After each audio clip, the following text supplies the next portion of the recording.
I'm Wally Waterdrop. How'd you get in here? Have you ever wondered where that water goes when you flush?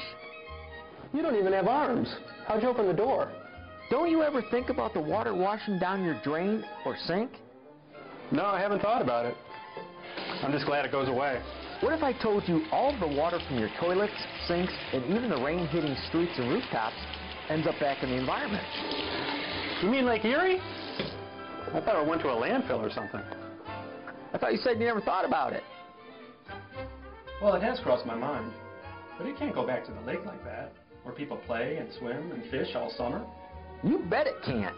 It takes a lot of work to clean that water and protect the environment, and that's a job for the Northeast Ohio Regional Sewer District. Okay, you've got my attention. Then come on, let me show you where it goes and why it's so important. So how'd you open the door with no arms? You're not more surprised that you're talking to a water drop?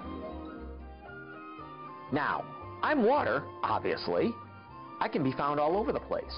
But to help you understand where I go with the flow, we'll start here, the drain. Very dramatic.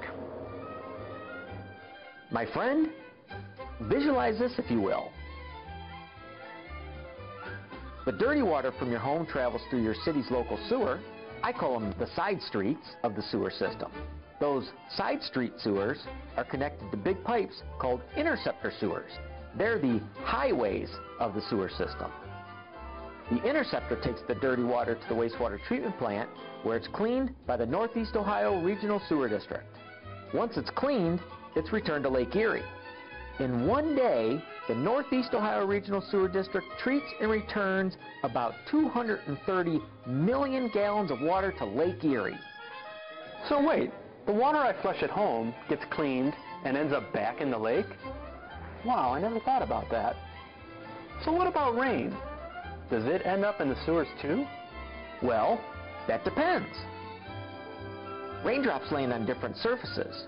There are pervious surfaces, which soak up the rainwater, and impervious surfaces, hard ones like driveways, roofs, and parking lots. Rain doesn't soak into impervious surfaces. Instead, it flows quickly over the top of them to the nearest body of water, or the nearest sewer.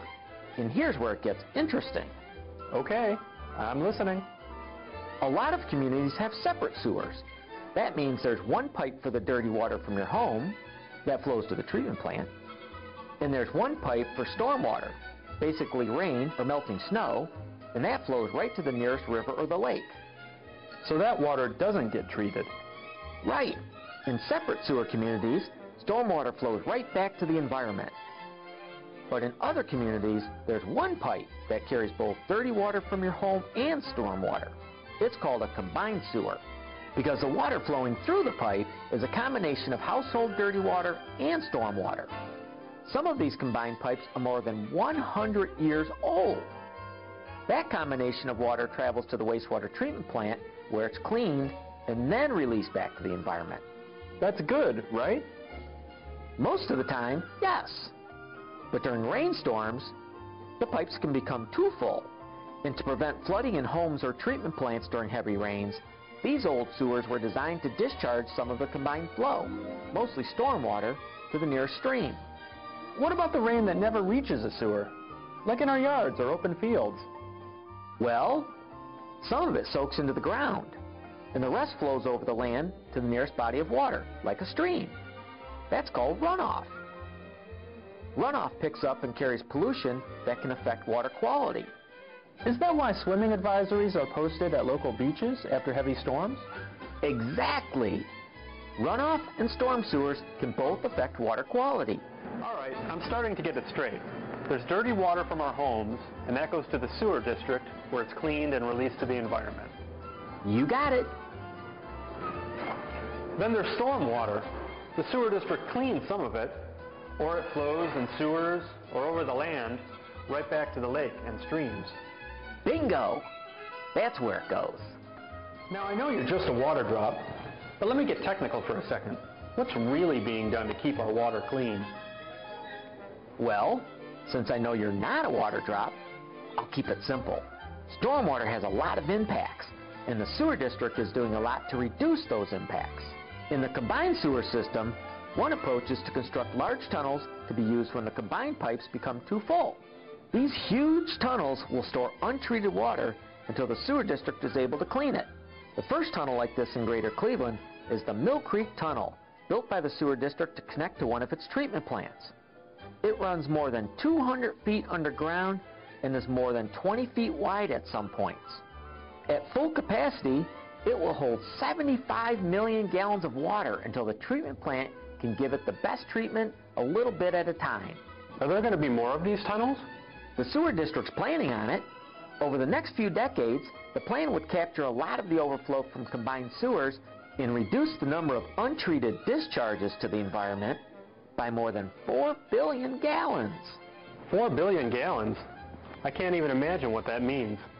Just imagine that a bathtub of water is Lake Erie. The amount of water released from combined sewers in 1 year during storms is about 1 tablespoon of water. When the tunnels are done, the number of discharges will be equal to less than a drop from a medicine dropper. Thanks for the visual, but get out of my bathroom. Sorry. Other than tunnels, the sewer district's doing even more. It's developing a stormwater management program. It's a big deal because it doesn't work one city at a time.